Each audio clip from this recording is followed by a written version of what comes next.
নমস্কাৰ আজি ৩ ছেপ্টেম্বৰ অসমৰ লগতে ভাৰতবৰ্ষৰ বিভিন্ন প্ৰান্তৰ পৰা কেইবাটাও গুৰুত্বপূৰ্ণ খবৰ আহি পৰিছে। এই মুহূৰ্তত জনাইছো এটা গুৰুত্বপূৰ্ণ খবৰ। যদি উচ্ছেদি কৰিব লগা আছিল সেই ঠাইত চৰকাৰী আঁচনি কেনেকৈ পাইছিল, বিপদত পৰিব বন বিষয়াৰ লগতে চৰকাৰী বিষয়া। আৰম্ভ হৈ গ'ল গোৱালপাৰা উচ্ছেদক লৈ ৰাজ্যপালৰ নিৰ্দেশত তদন্ত প্ৰক্ৰিয়া। আজি পুৱা 10:30 বজাৰ পৰা উচ্ছেদিতই দাখিল কৰিব পাৰিব অভিযোগ। গোৱালপাৰা উচ্ছেদক লৈ তদন্ত ঘোষণা ৰাজ্যপালৰ। শ উচ্ছেদিত পৰিয়ালে দিব পাৰিব অভিযোগ। আজি লিখিত আকাৰত দাখিল কৰিব লাগিব অভিযোগ পত্ৰ। বিপদত পৰিব পাৰে উচ্ছেদ চলোৱা বন বিষয়াৰ লগতে আন চৰকাৰী বিষয়া। বেদখল কৰা অঞ্চলসমূহত কেনেকৈ চৰকাৰী আঁচনি যেনে PMGSY, PMAY, JJM, বিদ্যুৎ সংযোগ আদি ৰূপায়ণ হৈছে। বনাঞ্চলৰ মাটিত ঘৰ নিৰ্মাণ, ঘৰ বাৰী স্থাপন, কৃষিকাৰ্য আদি কিদৰে কৰোঁতে প্ৰশাসনে কিয় নিষ্ক্ৰিয় হৈ আছিল। বনাঞ্চল ধ্বংস ৰোধত বন বিষয়াৰ ভূমিকাক লৈ এই প্ৰশ্ন ৰাজ্যপালৰ। জিলা প্ৰশাসনৰ নিষ্ক্ৰিয়তাক লৈও দিব পাৰিব অভিযোগ। এই গুৰুত্বপূৰ্ণ বিষয়ক লৈ প্ৰশ্ন অথবা অভিযোগ দিব পাৰিব। পুৱা 10:30 বজাৰ পৰা দিব পাৰিব অভিযোগ। দিব লৈছোঁ আন এটা খবৰ। এইবাৰ সমগ্ৰ বৰাকত চলিব উচ্ছেদ। এই ঘোষণা মুখ্যমন্ত্ৰী হিমন্ত বিশ্ব শৰ্মাৰ। অসমক বাংলাদেশী মুক্ত কৰিবই লাগিব। সমগ্ৰ বৰাকত চলিব চৰকাৰৰ উচ্ছেদ অভিযান। পাথাৰকান্দিত শীঘ্ৰেই চলিব উচ্ছেদ। ব্ৰহ্মপুত্ৰৰ পাছত এইবাৰ বৰাক উপত্যকাত চলিব প্ৰশাসনৰ বুলডোজাৰ। অসমত কোনো বেদখলকাৰীক ৰেহাই দিয়া নহ'ব বুলি মন্তব্য কৰিছে মুখ্যমন্ত্ৰী হিমন্ত বিশ্ব শৰ্মাই।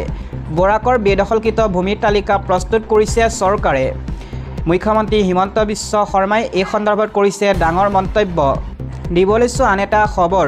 অৰুণোদয়ৰ পৰা নাম কৰ্তন হোৱা প্ৰতিগৰাকী মহিলা লাভ কৰিব অৰুণোদয় আঁচনি। মুখ্যমন্ত্ৰী হিমন্ত বিশ্ব শৰ্মাই কৰিছে ডাঙৰ ঘোষণা। আপুনি DC অফিচলৈ নোযোৱাকৈ লাভ কৰিব চৰকাৰৰ ধন। প্ৰপত্ৰ পূৰণ কৰি পোনপটীয়াকৈ ASLRMত পঠিয়াই দিলে লাভ কৰিব অৰুণোদয়। ৰাজ্যৰ প্ৰতিগৰাকী জীৱিকা সখীয়ে লাভ কৰিব অৰুণোদয় আঁচনি। যিসকল মহিলাৰ নাম অৰুণোদয়ত অহা নাছিল সেইসকল মহিলাই ডাইৰেক্টলি অৰুণোদয় আঁচনি পাব। ইয়াৰ বাবে যাব নালাগে কোনো DC অফিচলৈ। ইয়াৰ বাবে কাকো খাতিৰো কৰিব নালাগে। পোনপটীয়াকৈ লাভ কৰিব এই অৰুণোদয় আঁচনি। 1250 টকা প্ৰতিগৰাকী মহিলাই পাই থাকিব। লগতে গেছ কিনিলে আৰু 250 টকাকৈ লাভ কৰিব। মহিলা উদ্যমিতা আঁচনিৰ 15,000 টকা পাবই।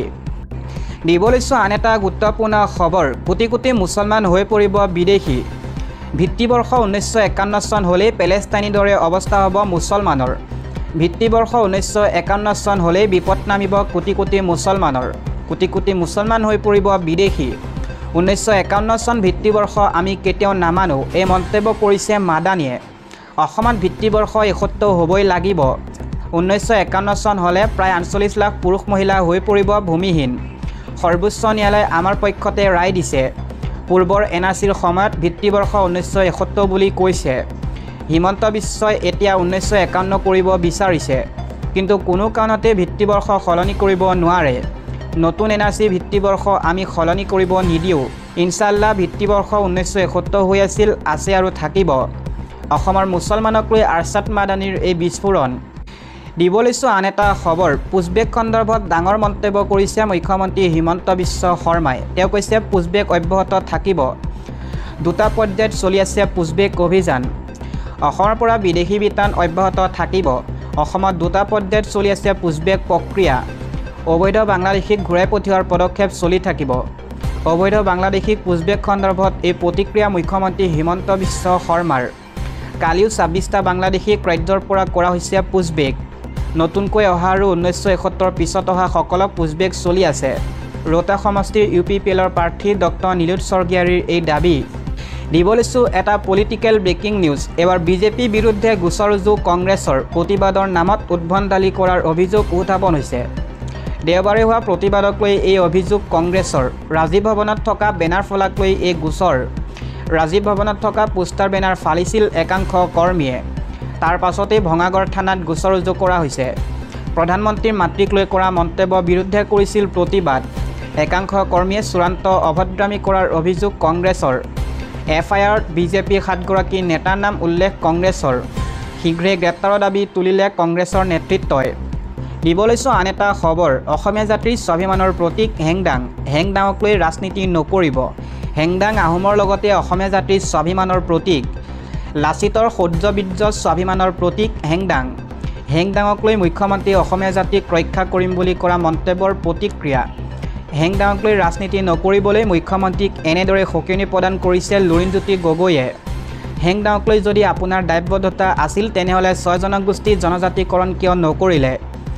কিয় সমষ্টি পুনৰ নিৰ্ধাৰণৰ জৰিয়তে আহোম অধ্যুষিত সমষ্টিত কমাই আনিলে? মুখ্যমন্ত্ৰীক এই প্ৰশ্ন অজাপৰ সভাপতি লুৰিণজ্যোতি গগৈ।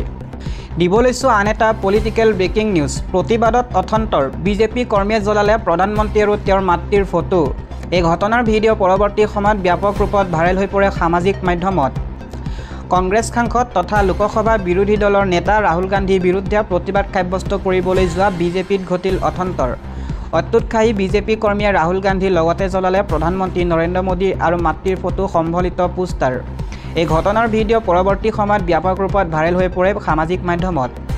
শেহতীয়াকৈ কংগ্ৰেছ সাংসদ ৰাহুল গান্ধীৰ বিৰুদ্ধে ৰাজ্যজুৰি প্ৰতিবাদী কাৰ্যসূচী গ্ৰহণ কৰিছে শাসকীয় দল বিজেপিয়ে। দেওবাৰে গুৱাহাটী মহানগৰীত প্ৰায় 5 শতাধিক বিজেপিৰ নেতাকৰ্মীয়ে ৰাহুল গান্ধীৰ বিৰুদ্ধে প্ৰতিবাদত অংশগ্ৰহণ কৰাৰ পিছত সোমবাৰে নলবাৰী জিলা বিজেপিৰ নেতৃত্বত অনুষ্ঠিত হৈছিল এক প্ৰতিবাদী কাৰ্যসূচী। চহৰখনৰ মাছমজিয়া গোল পাৰ্কৰ সমীপতে গেৰুৱা দলটোৰ নেতাকৰ্মীসকলে প্ৰতিবাদ সাব্যস্ত কৰে। ৰাহুল গান্ধীৰ ফটো নিলম্বিত বেনাৰ ফেষ্টুন প্ৰতিবাদ সাব্যস্ত কৰিছিল বিজেপি নেতাকৰ্মীসকলে।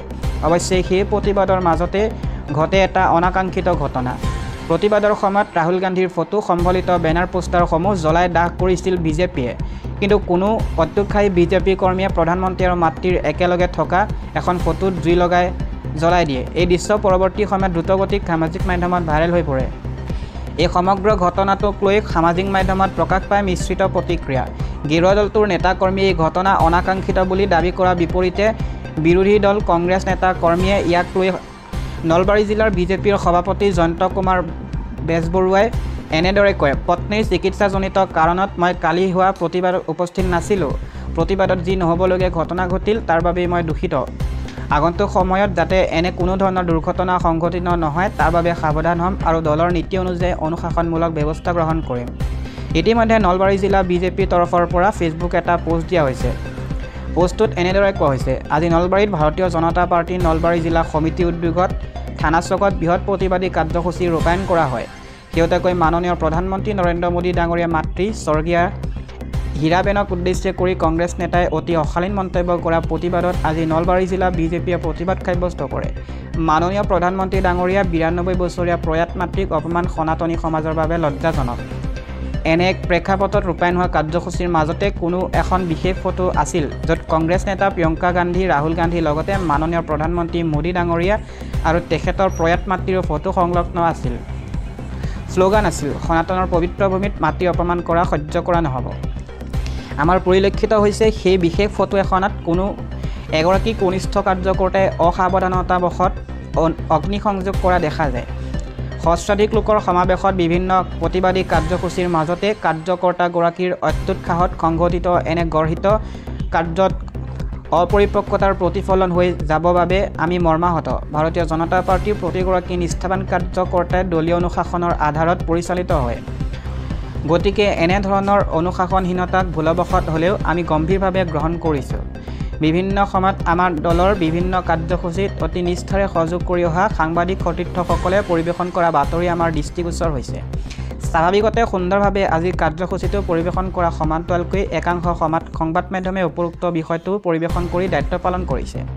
সেয়া স্বাভাৱিক বুলি গণ্য কৰিছোঁ। সমান্তৰালকৈ বিষয়টো এগৰাকী কনিষ্ঠ কাৰ্যকৰ্তা ভুল বুলি গণ্য কৰা সৰল দৃষ্টিকোণৰে গ্ৰহণৰ বাবে একান্ত আহ্বান জনালোঁ। উল্লেখ্য যে ৰাহুল গান্ধীৰ নেতৃত্বত বিহাৰত চলি আছে ভোটাৰ অধিকাৰ যাত্ৰা। বিজেপি আৰু নিৰ্বাচন আয়োগৰ বিৰুদ্ধে কংগ্ৰেছে আৰম্ভ কৰিছে এই যাত্ৰাৰ। কিন্তু এই যাত্ৰা আৰু বিধানসভা নিৰ্বাচনৰ প্ৰচাৰ সভাত শেহতীয়াকৈ একাংশ কংগ্ৰেছ নেতা কৰ্মীয়ে প্ৰধানমন্ত্ৰী নৰেন্দ্ৰ মোদীৰ মাতৃৰ বিৰুদ্ধে অপশব্দ ব্যৱহাৰ কৰাৰ অভিযোগ উঠিছে। তাৰেই বিৰোধিতা কৰি সমগ্ৰ অসমৰ প্ৰান্তে প্ৰান্তে বিজেপি সাব্যস্ত কৰিছে প্ৰতিবাদ।